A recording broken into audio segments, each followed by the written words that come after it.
வணக்கம். காடுகள் இல்லைன்னா மனித ஜாதி மட்டுமல்ல, மற்ற உயிரினங்கள் அத்தனையும் வாழ முடியாது.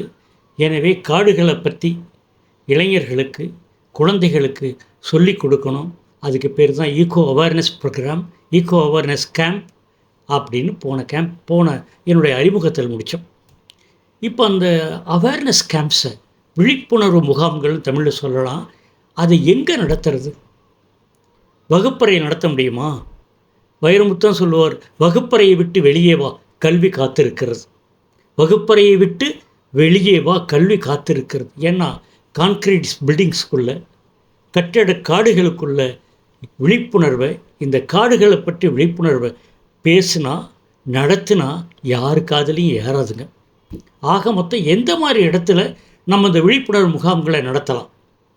அதை தேடி தேடி அலைஞ்ச போது நம்ம வனத்துறையில் பல ஒண்டர்ஃபுல் ஆஃபீஸர்ஸ் இருந்தாங்க. ப்ரொஃபஸர், நீங்கள் ஒரு சிலபஸ் போட்டு இந்த கேம்ப் நடத்துகிறீங்க, அந்த சிலபஸ்க்குரிய இடங்கள் அதுன்னு சொல்லி நீங்கள் பட்டியல் போட்டே கொடுத்தாங்க. அது எந்த மாதிரி இடங்கள்னால், வெளிச்சங்களாலும் சப்தங்களாலும் காயப்படுத்தப்படாத புண்ணிய பூமி பலவற்றை கண்டெடுத்தோம். அந்த சப்தங்களாலும் வெளிச்சங்களாலும் காயப்படுத்தப்படாத புண்ணிய பூமியில் அது எப்படிப்பட்ட பூமியாக இருக்குதுன்னா, கொஞ்ச நேரம் தூறல் வரும், மூடுபனி வரும், அருவிக்கரை ஓரத்தில் அல்லது ஏரிக்கரை ஓரத்தில் டென்ட் அடித்து தங்கியிருக்கும்போது மூடுபனி நம்மை தழுவி செல்லும். அந்த ஏரியினுடைய நீரலைகள் நம்மளுக்கு கவிதை சொல்லும். அல்லது சில நேரங்களில் கோரக்குந்தா மாதிரி இடங்களில் நீரோடைகள் பக்கத்தில் தங்கியிருக்கும்போது அந்த நீர் ஓடுகின்ற ஓசையும் நமக்கு கவிதையாக இருக்கும். மாணவர்கள் மனசில் இந்த சிந்தனையை தவிர, இந்த டீசல் நாகரிகத்தால் பாதிக்கப்பட்ட எந்த சிந்தனையும் அங்கே வராது. அவர்கள் மனிதர்களை பார்க்கக்கூடாது. அந்த 4 நாள் இயற்கை முகாமில், இயற்கை விழிப்புணர்வு முகாமில் மனிதர்களை சந்திக்கக்கூடாது, வேற்று மனிதர்களோட பேசக்கூடாது. அப்படி ஒரு கான்செப்டில் தான் கொண்டு போய் 4 நாள் உட்கார வைக்கிறோம். அந்த 4 நாள் உட்கார வச்சு அவங்க கிளாஸ் இரவு பகல் நடக்கும்போது, தூங்குறதுக்கு முன்னாடியும், காலை எழுந்த உடனேயே இந்த வகுப்பறைக்குள்ளே அவங்கெல்லாம் வந்து உட்காரும்போது, நான் கொஞ்சம் லேட்டாக போனால் கூட, அங்கிள் மணி 8 ஆயிடுச்சு வாங்கன்னு சொல்லி என்னை இழுத்து கொண்டே உட்கார வச்சு பேச வச்ச மாணவர் கூட்டத்தை நான் நன்றியோடு நினச்சி பார்க்குறேங்க.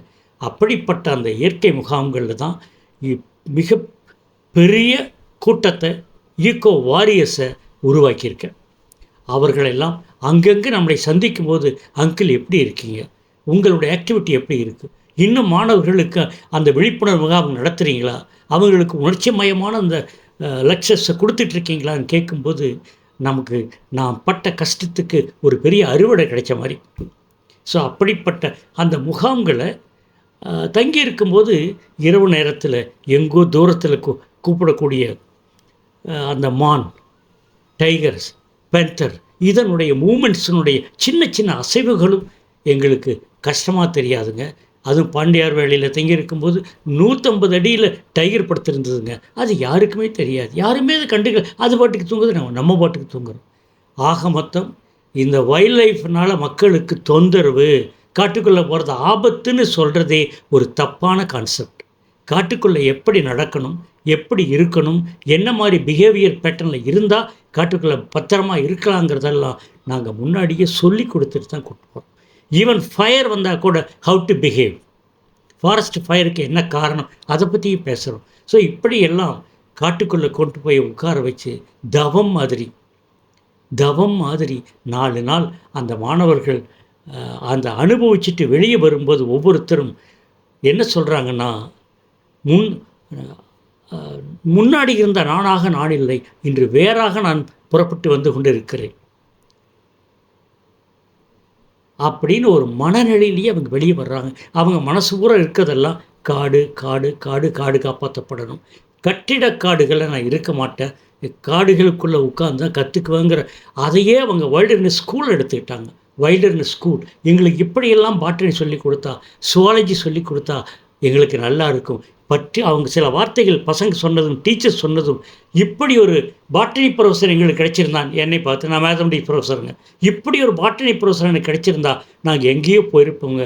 மாணவர்கள் சொன்ன வார்த்தைகள்லாம், அங்கிள் எங்களுக்கு பாட்டனி கிளாஸ் ரூமில் படிக்கிறது பாவம் அங்கிள். பாட்டனியை கிளாஸ் ரூமில் படிக்கிறது பாவம். லிச்சன்ஸு மாஸ்டர்ஸ்னு ஹெர்பரியத்தை எடுத்துக்கொண்டாந்து காமிச்சா எங்களுக்கு என்ன தெரியும்? 100 பேர் உட்காந்துருக்கேன், 50 பேர் உட்காந்துருக்க கிளாஸில் அதை மட்டும் காமிச்சா ஒன்றுமே புரியாது. ஏதோ மிஸ் சொல்கிறாங்க, கேட்டுட்டு போகிறோம ஒழிய எங்களுக்கு இங்கே தான் அங்கிள் ஃபங்கைனா என்ன, மாசனா என்ன, லிச்சன்ஸ்னா என்ன, இதெல்லாம் காட்டில் என்ன ரோல் ப்ளே பண்ணுது? ஒரு ஃபங்கையை பார்த்தோன்னா ஏன் நம்ம சந்தோஷப்படணும்? காளானை பார்த்தோன்னா மனசு ஏன் குதிக்கணும்? இதுக்கெல்லாம் காரணம் யார் சொல்லுவா? இப்படிப்பட்ட கல்வி, அதான் வகுப்பறையை விட்டு வெளியே வந்துட்டாங்க, உண்மையான கல்வி கிடைச்சிருக்கு. இதில் என்ன கொடுமைனாங்க, இந்த கல்வி, இந்த பூமியை காப்பாற்றுற கல்வி, காடுகளை காப்பாற்ற, மனித சமுதாயத்தை காப்பாற்றுற கல்வி நம்ம பாடத்திட்டத்தில் இல்லைங்க. என்னென்னமோ மனப்பாடம் பண்ணுற இந்த கல்வி திட்டத்தில் இந்த காடுகளை காப்பாற்றுற பற்றி யாரும் பேசுகிறது இல்லைங்க. கல்லூரி பாடத்திட்டத்தில் இல்லை. ஆக மொத்தம் இதை புதுசாக ஒரு கல்வியாக கொண்டுகிட்டு வரணும்னு என்னுடைய கேம்ப்ஸ் எல்லாம் புரிஞ்சுக்கிட்ட பல பெரிய ஆஃபீஸர்ஸு, பிளானிங் கமிஷன் வந்தவங்கெல்லாம் என்னை பிளானிங் கமிஷன் கூப்பிட்டு 4 மீட்டிங் பேச சொன்னாங்க. அதனுடைய வெளிப்பாடு என்னன்னாங்க, கம்பல்சரியாக இதை +1 ஸ்டூடெண்ட்ஸுக்கு கொண்டு போய் சேர்க்கணும், அவங்களுக்கு ஒரு 10 மார்க் 20 மார்க் இதை கொடுக்கணும் அப்படிங்கிற அளவுக்கு போய் நான் ஒரு 4-5 மீட்டிங் அந்த பிளானிங் கமிஷன் ஆஃபீஸ்லேயே பேசுகிறேங்க. ஆனால் அப்போ இருந்த ஆட்சி போய் இன்னொரு ஆட்சி வந்தது, இது அப்படியே கடந்து போச்சுங்க. பட் இன்னும் அது அவங்களுடைய இதில் கேப்டன் அபயன்ஸுன்னு தான் இருக்கிற ஸ்டாஃப் சொல்லுவாங்க. ஸோ இப்படி ஒரு மிகப்பெரிய கல்வி திட்டம் இது. இயற்கையை காப்பாற்றுறதுக்குரிய கல்வி திட்டத்தை செயல்படுத்தக்கூடிய முனைப்பு நிறைய பேர்த்துக்கு இல்லைங்கிறது தானே என்னுடைய வருத்தம். வனத்துறையில் பல பேர்லாம் அந்த காலத்தில் இங்கே பண்ண சப்போர்ட் எல்லாம் எனக்கு அதுதான் உணர்ச்சியாக இருந்ததுங்க. அந்த ஒண்டர்ஃபுல் ஆஃபீஸர்ஸ் இன்றைக்கி நினச்சி பார்க்குறவங்க, அவங்கள எல்லாரும் எப்படியெல்லாம் ஹெல்ப் பண்ணாங்க, எப்படியெல்லாம் உணர்ச்சி மயமாக என்னோடய வகுப்பறைக்கு அவங்க ஹெல்ப் பண்ணாங்க நினச்சி பார்த்தா மறுபடியும் அந்த மாதிரி ஆஃபீஸரை சந்திக்க மாட்டோமா, நம்ம கேம்புக்கு வரமாட்டாங்களா, பேச மாட்டாங்களான்னு ஒரு ஆதங்க மனசுக்குள்ள வந்துக்கிட்டே இருக்குதுங்க. ஸோ இப்போ அடுத்து நான் உங்களுக்கு காமிக்க போகிறது என்னென்னா, எந்த மாதிரி இடங்களில் இப்படிப்பட்ட கவித்துவமான காவியத்தனமான முகாம்கள் நடத்தியிருக்குங்கிறத நீங்கள் ஒவ்வொரு பிக்சராக பார்க்க போகிறீங்க.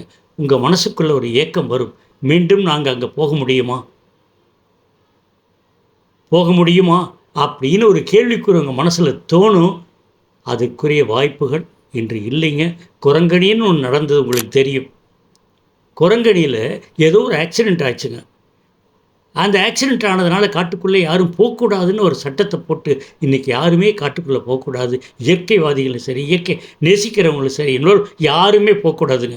எனக்கு என்ன சந்தேகம் வருதுன்னாங்க, ஒரு ஆக்சிடெண்ட்டில் 10 பேர் செத்து போய்ட்டு ஆக்சிடெண்ட் க்ளோஸ் பண்ணுறோமா? ரோடில் ஆக்சிடெண்ட் ஆகிட்டுனா ரோடை க்ளோஸ் பண்ணுறோமா? அந்த மாதிரி தானே இதுவும் ஒரு ஆக்சிடெண்ட், ஃபயர் ஆக்சிடெண்ட். அதுக்காக காட்டுக்குள்ளே போகக்கூடாதுன்னா நம்ம மாணவர்களுக்கு எப்படிங்க சொல்லிக் கொடுக்க முடியும்? வகுப்பறையில் உட்காந்து பெஞ்சை காமிச்சு பார்த்தியா, ஃபங்கை பார்த்தியா, லிச்சன்ஸ் பார்த்தியா, ஸ்பாஞ்ச் மெக்கானிசம் பார்த்தியா, சொல்ல முடியுமா? ஆக மொத்தம் இப்போ வரக்கூடிய வகுப்பறைகளை நீங்கள் பார்க்க போகிறீங்க. அந்த வகுப்பறைகளை பார்க்குறப்பெல்லாம் உங்கள் மனசுக்குள்ளே ஒரு ஏக்கமும் சில ஏமாற்றமும் நிகழும். ஐயோ நமக்கு கிடைக்கலையே.